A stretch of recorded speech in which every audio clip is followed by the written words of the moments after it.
Hey, welcome to the party. Let's have a back at the party moment.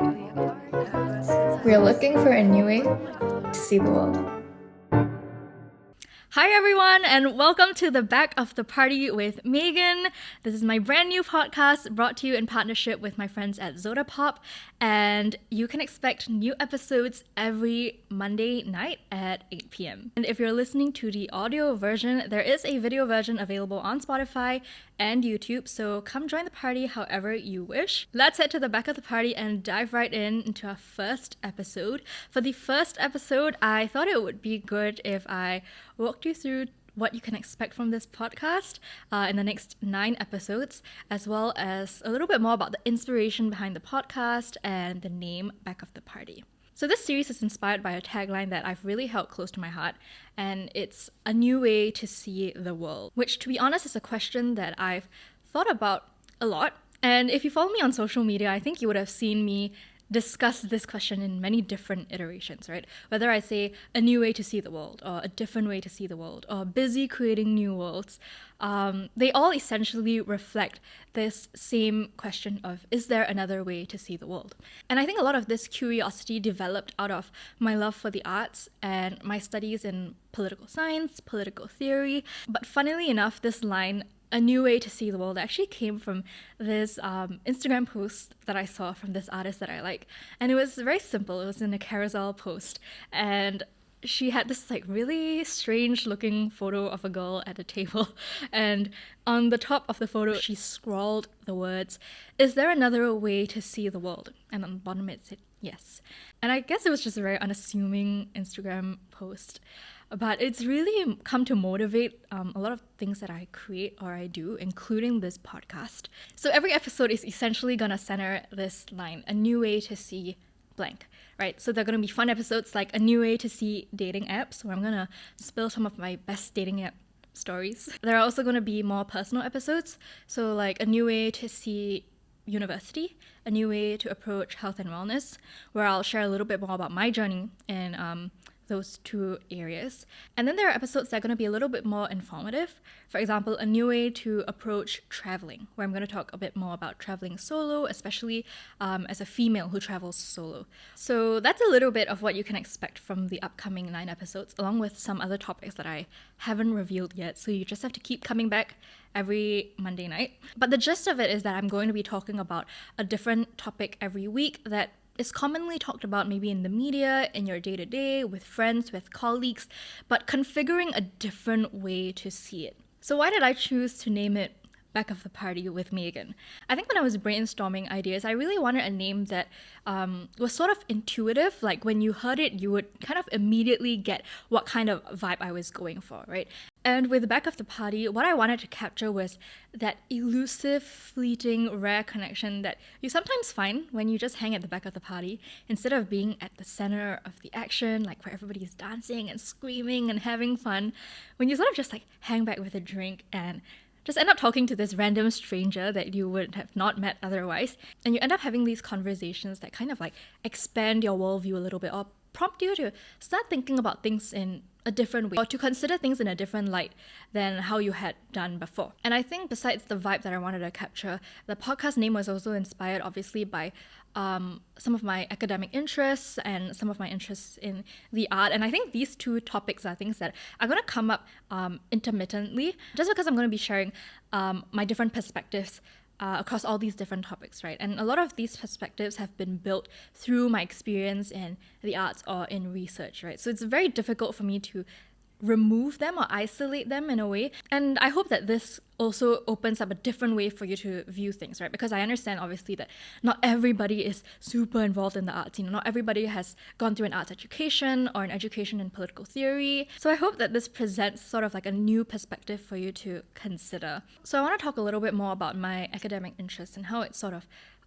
inspired this podcast. I think one of the big turning points for me that really prompted me to consider this question a lot more seriously was writing my graduation thesis. So I don't want to get too deep into the academics of it all too early on in the podcast, but I think with my thesis, what I was trying to look into was this question of what's next for the Singaporean art scene. I think we're at a point where there is a lot of scattered development socially and statistically, so I sort of wanted to ask what's next for our Singaporean artists, for our audiences, for our policymakers. And I think because of that, at the heart of my thesis and a lot of what I came to create afterwards was sort of to ask, what am I allowed to hope? Because when I ask what's next, I'm sort of considering what's available for us in our future, right? And if we talk about envisioning the future, there has to be some sort of feasibility to it. Because if not, then the things that I would come to write or create would not be grounded in any sort of reality and would not be something that I could feasibly come to expect in the future. And I think this question also resonates with me personally because I think I'm someone who has come to see things in sort of like a very bleak or like existential perspective. But I've been having conversations with friends recently, and a couple of them have sort of said the same thing to me, like the same sentiment but in different ways, which is that I have to hope, because if I didn't hope for anything, or if I didn't believe that any good things still existed, then I wouldn't do anything at all. And I had a conversation with a friend recently, and I told him, like, I want to believe so badly that good things exist, but I just don't know how to get there in a way that feels real and believable to me, that doesn't just sound like optimism, like, you know, the toxic optimism that you get on your social media feed, like, no, there's always like a new day, there's always like good things ahead of you. Like, that just really doesn't sit well with me. I think because I'm somebody who really considers things from a lot of different angles in order to be able to arrive at a conclusion that feels like authentic to me, right? And feels like something that I can ruminate on for a long time to come. But at the same time, I think the more people expressed that sentiment to me, the more I kind of had to sit with it. And it made me realize that there is a certain degree of truth in it. Like, I have to be compelled to believe that good things exist in order for me to have any sort of hope at all, in order for me to want to continue creating any new thing. And it also made sense for the central question that I had going on in my head of, is there a new way to see things? Because if I didn't believe that there was anything new or good, then I wouldn't be looking for a new way to see things. So I think what I'm trying to do with this podcast at the same time is to workshop new ways to look at, I guess, tired topics and ask if there is a different way we can see it, a different way to consider it or talk about it that would give us a little bit more hope and a little bit more autonomy in our day-to-day life, in order to not feel like everything we do is pointless and so predetermined. Like, nothing we do actually has any real sort of like implication or impact. Because then why would we be doing anything at all? That's a question that we'll come to unpack more and more in the following episodes, so stay tuned for that. Okay, so now that we've gotten the more serious stuff out of the way, let's talk about some of like the funny names that came up in the workshopping experience. And I really have to like shout out to all my good friends out there who have helped me arrive at this podcast name, which I'm really happy we did, because the other names were actually kind of terrible. These two are quite similar. So the first one is Megan's Culture Club. And then the second one was Megan's Culture Couch, because I was like, oh, I'm gonna sit on a couch and podcast and talk about culture. The first problem with that is that there are like 100 other podcasts with that name. But also at the same time, I felt that giving it like a culture related name was kind of like boxing myself in. I wanted to be able to have the freedom to talk about anything and everything in my podcast episodes. So I was like, okay, I need to broaden the scope a little bit more. So besides that, I also workshopped some book-related ideas. And if you follow me on social media, you will know that I am a big reader. I've always loved reading since I was young. And I don't know if any of you are Judy Blume readers, but that was what I read growing up. So one of the ideas that I had was based on this book called Are You There, God? It's Me, Margaret. And I was thinking of using the name Are You There? It's Me, Megan, to sort of illustrate the idea of speaking to like the nothingness and not knowing where this conversation is really going to land, who it's going to resonate with, like what the impact is going to be, but doing it anyway, which I think is an important creative motivation, right? I always learned that the act of creating, or the process of creating, is more important than the result.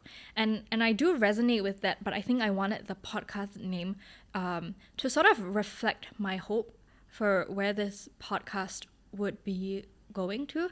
I think with social media like TikTok, like Instagram, my problem was always that I felt like I didn't have a medium that was expansive enough for me to talk about things in a really like rigorous manner, the way I would like to, right? Because on Instagram, you're really just limited to like captions, 15-second stories. On TikTok, the attention span is even shorter, which is something that I will get into in a future episode. But I wanted to create this podcast to allow myself a platform where I could really engage in conversation with you guys in a way that reflects my interests and my thoughts very authentically and in the most sort of expansive way that is available to me at the moment. Now, the podcast title that I hung on to for a long, long time, for like months actually, and I fully thought that this was going to be the actual podcast title, is The Long Story Short with Megan. And I had this whole idea in my head. I was like, oh my god, that's so cool. Like, at the end of every podcast episode, I'm going to be like, okay, so the long story short is, and then I provide like a little summary of the episode. I was like, wow, I'm so clever. But then I went online and then I realized that, again, there are like 100 other podcasts with the name Long Story Short. And most of these podcasts are actually book podcasts, which I guess makes sense, right? Like if you're going to condense like your book reading into a short podcast, okay, long story short. But I was like, okay, you know what? I'm still going to name my podcast Long Story Short because I'm not going to be talking about books. I'm going to be talking about something completely different. So no harm done. I better lock this name down on social media. So I start typing in like at the long story short, at long story short. And then I found out that obviously the username was already taken because long story short is not like some original term I created. It's like an actual phrase that people have been using for years and years. So I put the name The Long Story Short, I think it's The Long Story Short or Long Story Short, into the Instagram search bar. And then I see that this lady has already taken the name. And you can just tell that the account is inactive. It has like 10 posts. It has nothing on the bio. The profile picture is like this picture, I think, of a lady and her baby, and it's uses some of those like default Instagram filters like sepia or something like that. Like you just know that nobody who's actually using Instagram in this day and age is using those filters, okay? So I was like, okay, you know what? If she's inactive, maybe I'll buy this username from her, right? But I message her and I get no response because this lady's inactive, right? Maybe she doesn't even have the Instagram app, okay? And her account is private, so I can't even like comment and be like, hey, I sent you a DM, please check your DMs.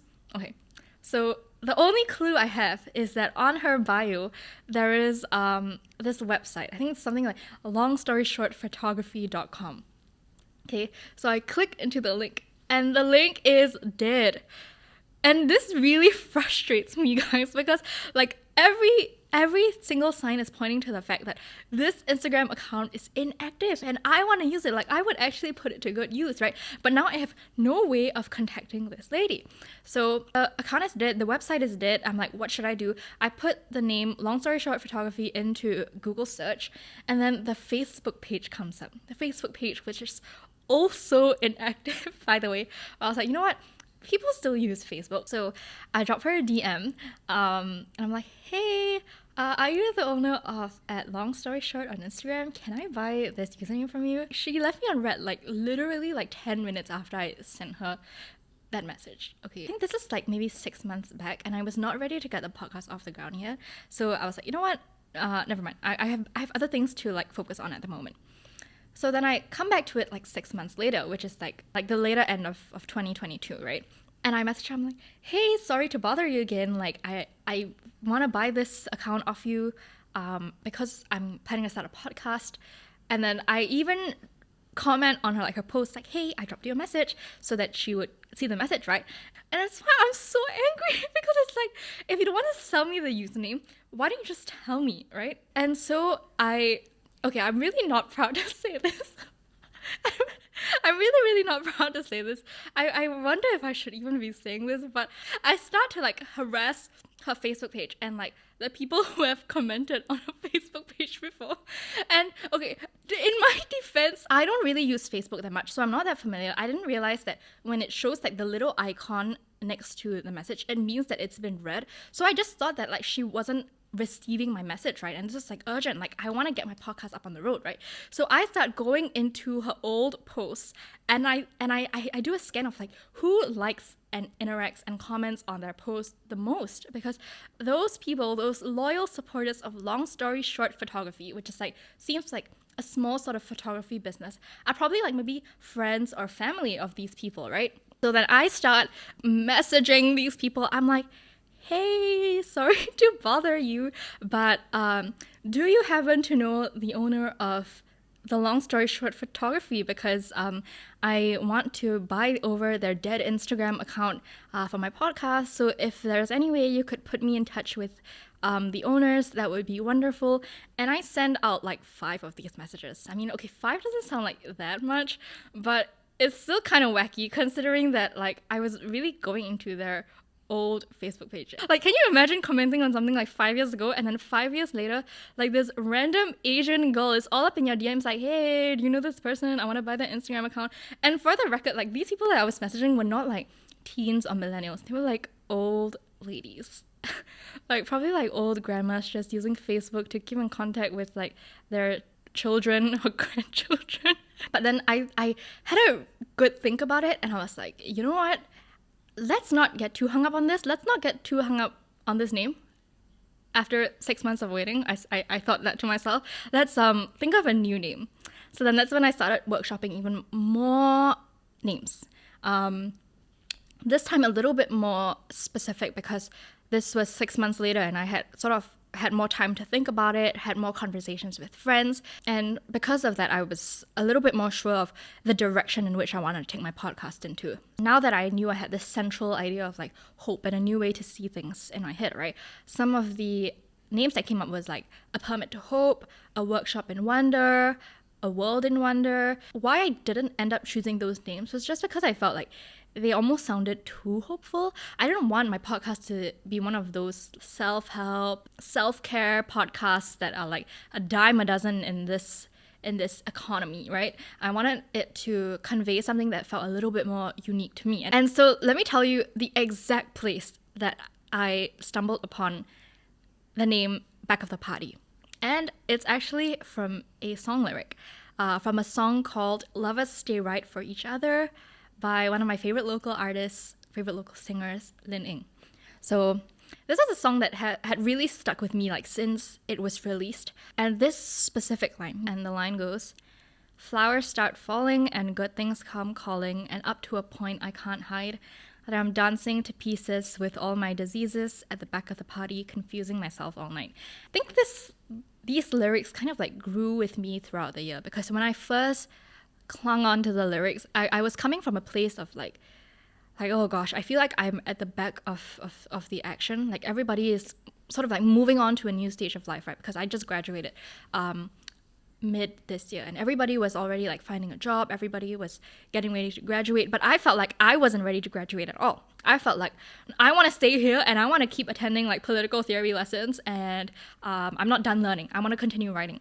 And it felt like everybody was just already like moving up ahead. So when I heard the line, at the back of the party, confusing myself all night, it just, like the imagery was so stark. I just imagined myself like at the back of the action, like just literally being so confused. But as the year progressed, I feel like the lyrics sort of like took a new meaning for me as I became more comfortable with where I was at, as I came to terms with the fact that I was sort of like on a different path as my friends. So this line, at the back of the party, confusing myself all night, took on like a different meaning when I combined it with the lyrics that came before it, which was good things come calling and up to a point I can't hide. And it's like, oh yeah, like what if I'm at the back of the party and I'm confused, but there are good things. There are good things happening, and this confusion like is not a bad thing. Some of the research as well, and some of the writing that I've done as well, essentially says that chaos is a good thing. The fact that there is chaos in this world, and the fact that there is like confusion in this world,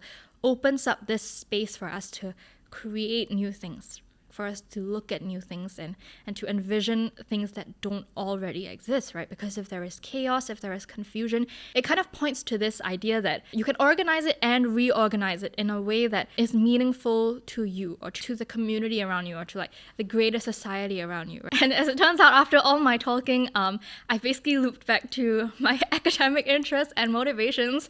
I think that will happen a lot. But I'm going to try and keep it, as bite-sized as possible, as accessible as possible. Because I do think that these things are like genuinely interesting, right? But I also get that not everybody is going to have the time to actually dive into it. So that's what you can expect from this podcast. And I hope that, all of this has been a good introduction to what you can expect in the next 9 episodes. But I also really want this podcast to be a conversation space for the both of us, right? Obviously, there are topics that I've already lined up just because I'm personally interested in them, and I know that some of you guys out there are through our conversations on social media. But besides that, you can drop me a DM or leave us a comment on the Instagram page. That's at Back of the Party Chat, at BACKOFTHEPARTYCHAT, Back of the Party Chat on Instagram, or on my personal social media at Meggy Chia. That's at MEGGYCHIAAAA. That's 4 A's. You can find me on Instagram, on TikTok, on YouTube. And besides chatting with me on social media, drop us a follow at Back at the Party Chat, at Meggy Chia, and share this podcast on your Instagram stories, guys. I think it make for a really pretty Instagram story because we've got a beautiful podcast cover that we spend a lot of time and effort into creating. Hope you guys like that one too. Just a little Back at the Party nugget for you. Share this podcast with your friends. It'll help me so much. It's available anywhere you stream podcasts. That's Spotify, Apple. We also are available on YouTube, whether you want to do video or audio. There's something for everybody. Thanks for joining me at the back of this party, and I'll see you at the next party 2 weeks from now, Monday, 8 p.m. And yeah, woo! Woo! First podcast party done. Yay! Guys, this has been years in the making. I'm so happy. Okay, bye! See you at the next party.